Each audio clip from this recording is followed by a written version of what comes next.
Hi guys, Maurice Chevalier here. Just wanted to do a quick demo of the Discrete 8 Easy panel. I vote for a name change, by the way, maybe Discrete panel. Let's get right to it.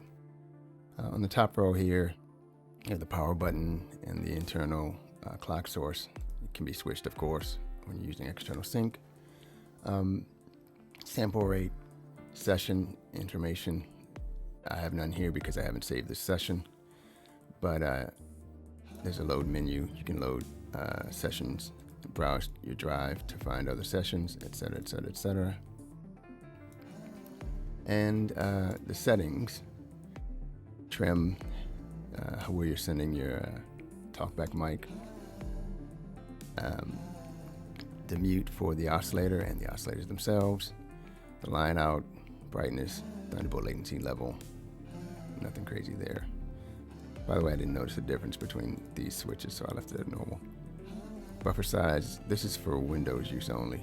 Mac users is all core audio, so you have no control here. Next line is the preamps. And they're all switchable preamps, by the way, just so you know.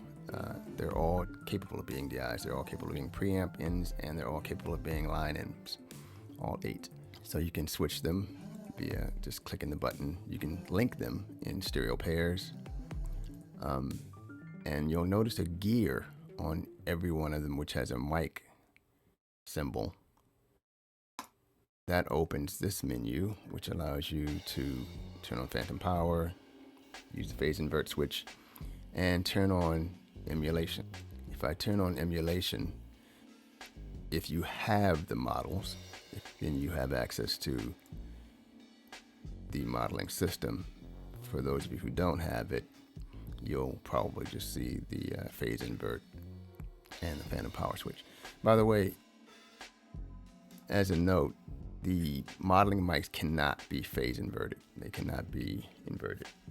All right, so second line has these 4 buttons: monitors and headphones, digital outs, analog outs, and DAW. So these 4 lines, these 4 menus are not the same, but they are similar, and they're different for a particular reason. I'll show you in a sec. All right, so this line is the actual second line, and it's the AFX line. This is where any AFX plugins will be selected. I'm using a power gate on my voice because I'm in a noisy room. Actually, it's not that noisy, it's just I have a drive. I'm using an EQ to brighten my voice a little bit, and I have an compressor on my voice. I also have my Rhodes here.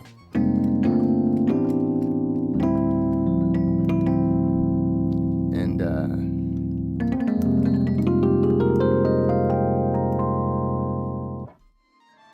Rhodes 54 coming into input 2, switch to DI input, and I'm using an amp. I've also got a gate on it because it's pretty noisy. And same settings, but I have an amp. I'm not using the guitar cabinet, but I'm using the amp on the Rhodes. It's pretty cool. Basically, whichever preamp you select here will be sent through the AFX right below it. It is to note, however, that you don't have to select preamps in order. For instance, I have preamp 3 selected on AFX input number 7, I'm sorry. And the levels for the monitors, headphones are connected to that line, not from the preamp line, but from this line, the selector line that you see here. So on preamp 1, I have these AFX sounds, and then it's going into my DAW through this line. So in my DAW, whatever is here on this line I'm touching will be on input 1 in my DAW, and I will show you that here in Logic. My voice is coming in input 1 and is being sent to the channel strip. However, I could easily send my voice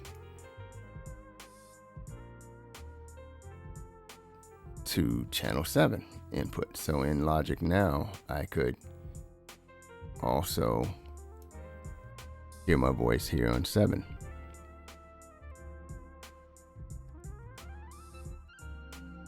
All right, so the point is that you can reconfigure your inputs in your DAW via the selector. All right, so input 1 in your DAW, input 2, 3, input 8, no matter what you put here. Now there's a note you have to be aware of, because your computer, in order to hear things in your monitor and your headphone mixes, you have to select your computer, which is your DAW. In my case, I have 32 outputs from my DAW, and it's being routed to my monitor and headphones. These selectors are where you choose what you're listening to and also what's being recorded into your DAW. And yes, that means I could conceivably create a feedback loop by recording these inputs into my DAW. These inputs are the outputs from my system. These inputs are the outputs from my computer. So this is logic for me. Computer play 1 and computer play 2. I set computer play 31 and 32 as the outputs from my Mac itself. So any iTunes songs, any video from the internet, anything like that is going to play through these computer play 31 and 32 and route it through these channels, which in my DAW will be inputs 5 and 6. You'll see. And I don't have them live on purpose because I don't want to create a feedback loop, but that's them. That's the inputs. So 5 and 6, input 5 and 6 are my DAW. So you can, like I said, create a feedback loop, which I'm avoiding now. But anything here on this row is going to be sent to your DAW in numerical order. So 1, 2, 3, 4, 5, 6, 7, 8. And then on the next page, I wish they'd create this switch in groups of 8, because when I click this, it's going to look a little confusing. So these first 8 channels are the same 8 channels here. The reason that they're smaller in this menu is because the rest of the channels don't have AFX inputs on the Discrete 8, only the first 8 channels. So when you click 8, you're seeing the first 8 channels, which could conceivably have effects. I got the basic package, so only the first 2 channels actually have AFX units, but you could purchase the upgrade, which gives you 8 channels of AFX. All right, so these are the first 8 channels, and they're being sent to my DAW. These are the other 24 channels, and I have digital inputs from SPDIF and ADAT inputs being routed out of order. But no matter what, the way this is listed as numerical. So inputs 1, 2, 3, 4, 5, 6, 7, 8, and then 9 will be a SPDIF return. 11 and 12 are coming from my ADAT, and etc. What's important is that you can, as I said, you can duplicate inputs. So it's important to be careful about that too, because you'll actually hear it twice and you'll hear cancellation. Each can be panned on the mixer, but this is just for listening.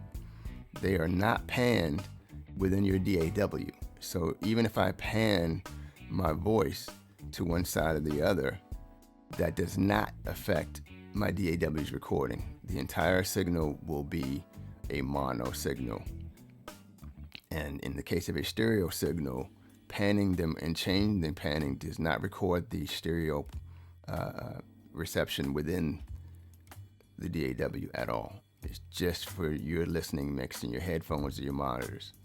All right, so that gives you quite a bit of capability, because, as I said, if you play some music or a sample from something, you can sample it right into your DAW as well. Anything can be recorded right into your DAW. I found a video of myself playing years ago on the internet and recorded the audio from that video right into Logic. All right, so you've got headphone mixes. They all have different levels. So the levels for headphone mixes do not have to match the levels for other headphone mixes or the monitor outs. Lastly is the monitor 2 output. What's important about that one is that it's also the reamp output. So you can switch it so when in monitor mode, it gives you a second monitor output, which is being routed out of the reamp outs on the back of the unit. When in reamp mode, then you're just choosing anything, an input, in this case my Rhodes, that's going to be sent to the reamp output.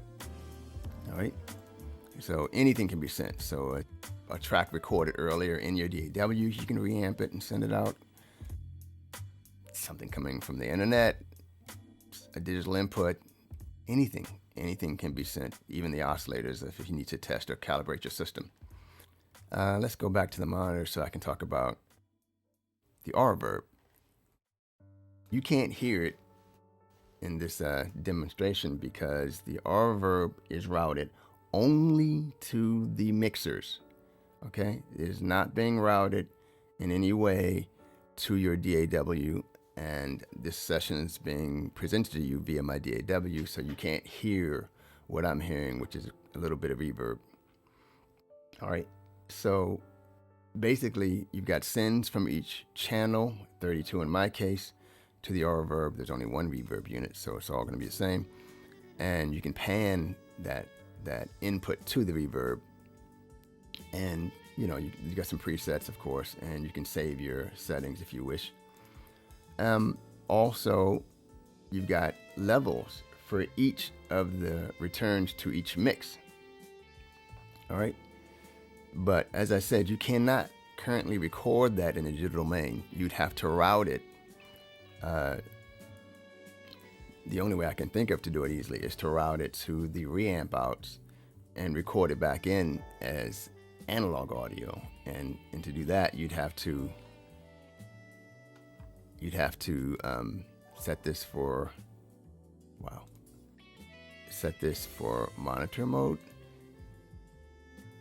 and turn down all the signals, and then just record that back in to your DAW by selecting those inputs from someplace, from preamp inputs that you connect the reamp outs to. So the routing, again, the preamps are your inputs, and they're routed directly through these first 8 ends, but you can change that. So you can have preamp number 8 be on input to your DAW number 1. It doesn't really matter. You can put anything anywhere. Anything coming into your computer from anywhere can be routed to any input into your DAW. The inputs on your DAW are here. So let's click on the DAW window really quick. So right now my preamp number 1 is going to record 1, which is the first input in my DAW. The computer play 1 and 2, which is my logic output, is being routed to inputs 3 and 4 on my DAW. Preamp 1 is also being routed currently to input 7 on my DAW. It's the same here on the 32 channel mode, but you can see the other 24 channels. I'm not using any of them currently in this mix. All right, the outputs are coming back from the DAW, and you have no options there. So whatever you send out of any output on your DAW is going to show up here. So if I were to send audio out of outputs 31 and 32, they're going to show up here. You'll see the levels here. Same here. This is the menu coming from my DAW. So the outputs are directly configured via your DAW. Anything you send out of outputs 1 through 32 or 1 through 24 of USB, it's going to show up on this bottom line here. So on this first page, you're only seeing inputs. No matter which of the mixes you're looking at, you're only seeing the inputs to your system. And no matter how many channels you're looking at, these are only inputs, okay? On the digital outs page, you're seeing all the inputs or routings that can be sent to your digital outputs.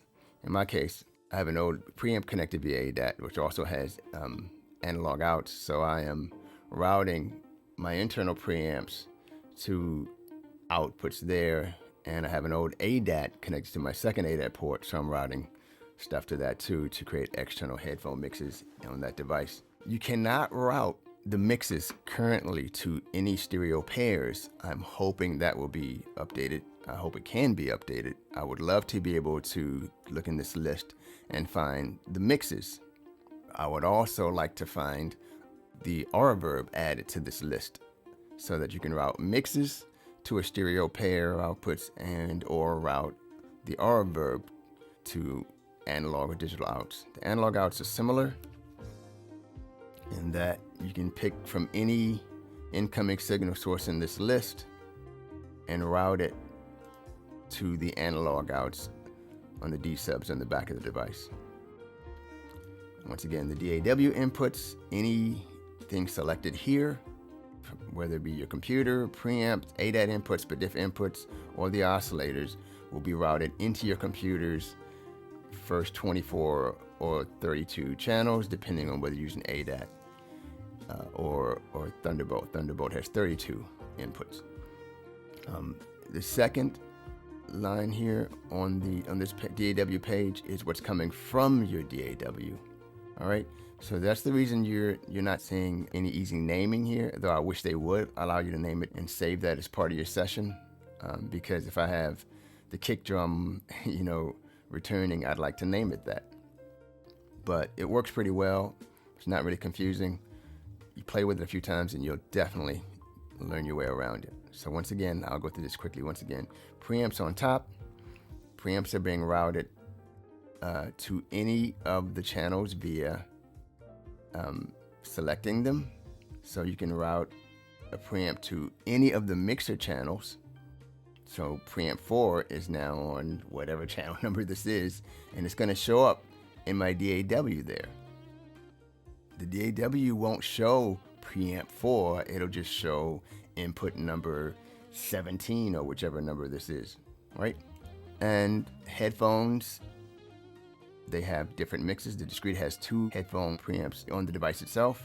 They're all digitally controlled, so this knob controls the level going out to that headphone. The monitor outs, same thing, and the monitor mix, of course, has its own level up. They all have dims and mutes, and they all have their own returns from the reverb, which can be muted. My clients love that reverb, by the way. All right, so the AFX routing is only the first 8 channels. The first 2 channels for me are AFX capable. So whatever shows up here is going to be routed through these effects and then to input 2. So it doesn't have to be preamp 2. It could be anything coming from my DAW on play 10, on output number 10. It's going to be routed through these effects and then into input number 2 on my DAW. To make that clear, I am currently routing the output of my computer or my DAW through these AFX and through this channel and back into my DAW as input 2. This level, by the way, has no bearing on what's being recorded to my DAW. There is no trim on these knobs. This is just for you to hear via the monitors. And so if I mute this, that will not affect what's being recorded. It will still be recorded. All right, that's about it. If you guys have questions, feel free to comment. Hope you subscribe. Hope you enjoyed this video. Hope you'll check out the other videos. Thanks much for watching. Have a good day.